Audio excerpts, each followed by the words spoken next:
Bueno, continuamos acá en Noticias a las 7 a.m. Vamos a abordar un tema el cual también lo analizamos el día de ayer y hay todavía pues, repercusiones al respecto. Hemos invitado acá a Eduardo Velázquez, él es analista, hace parte del Centro de Estudios Urbanos CEUR de la Universidad de San Carlos de Guatemala, también exdecano de la Facultad de Economía de esta casa de estudios. Vamos a hablar acerca del tema de las invasiones, los desalojos y toda esta problemática que hemos presenciado en los últimos días. Buen día, señor Velázquez. Buenos días. Muchas gracias. Guatemala, desde que yo tengo uso, me alcanza la memoria, pues hemos presenciado invasiones, desalojos, gente reclamando tierra, gente reclamando una vivienda digna. ¿Cuándo vamos los guatemaltecos allá, pues ya no presenciar este tipo de cosas? ¿Qué debería de pasar para que al final la gente pueda tener una vivienda? Bueno, para mí hay dos temas que creo deben conocerse muy bien. El primero, las razones por las cuales crece una ciudad.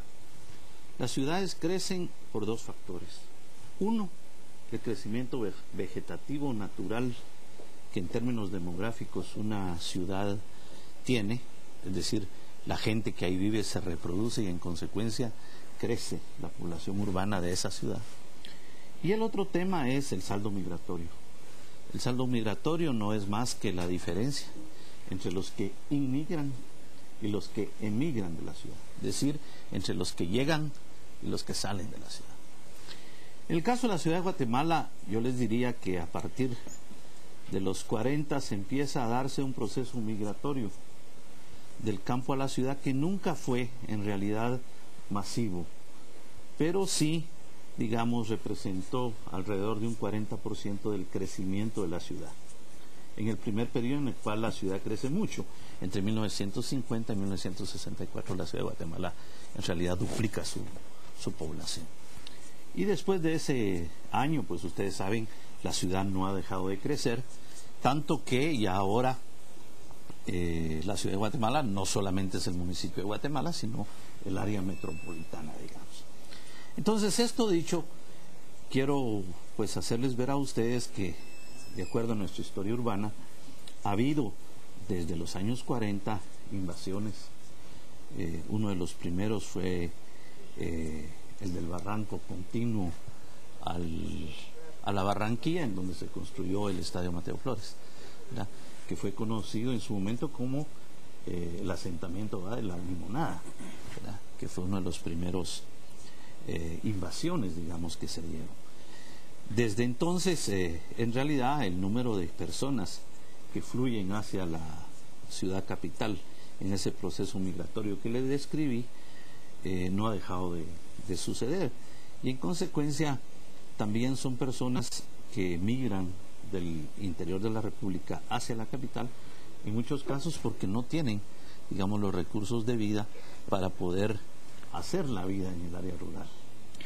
Naturalmente, la ciudad también ofrece mejores condiciones, digamos, económicas que sin duda son un atractivo para estas personas. Estamos hablando entonces de casi 70 años desde que se han ocurrido estas invasiones y que no han cesado, porque estamos viendo esos ejemplos e incluso una reincidencia por parte de las mismas más de 240 familias que ahora han invadido otro lugar cerca del Ministerio Público.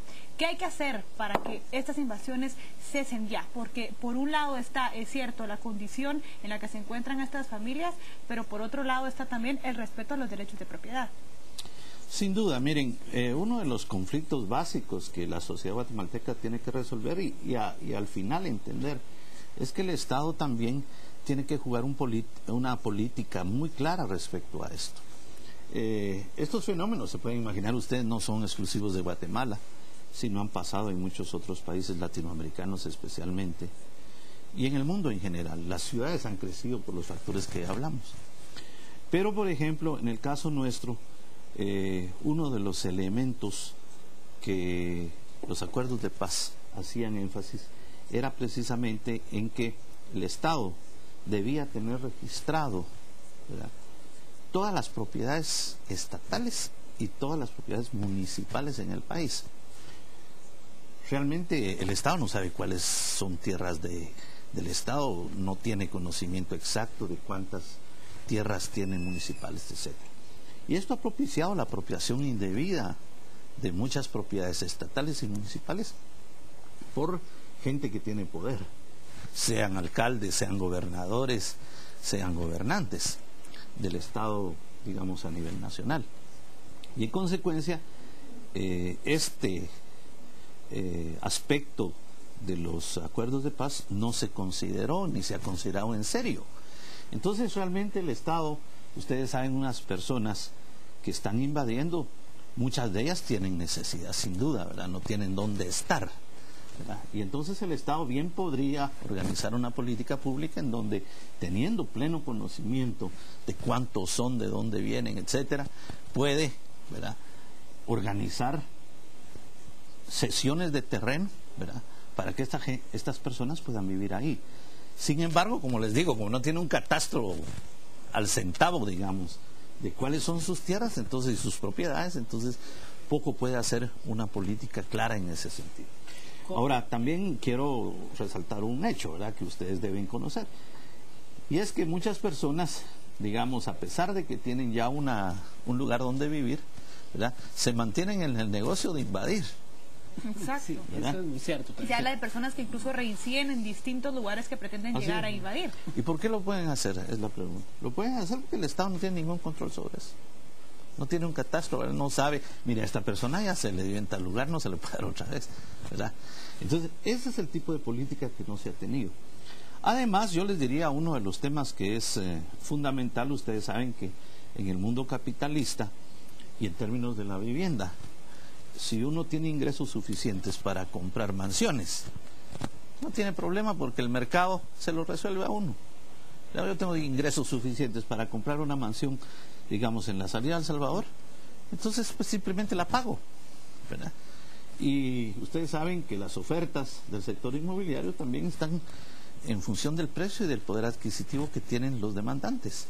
Espero que también ha sido creciendo. Ahora bien, don Eduardo, tomando en cuenta ese punto, ¿cómo podría el Estado hacer una política de vivienda masiva? Escuchábamos declaraciones del viceministro de la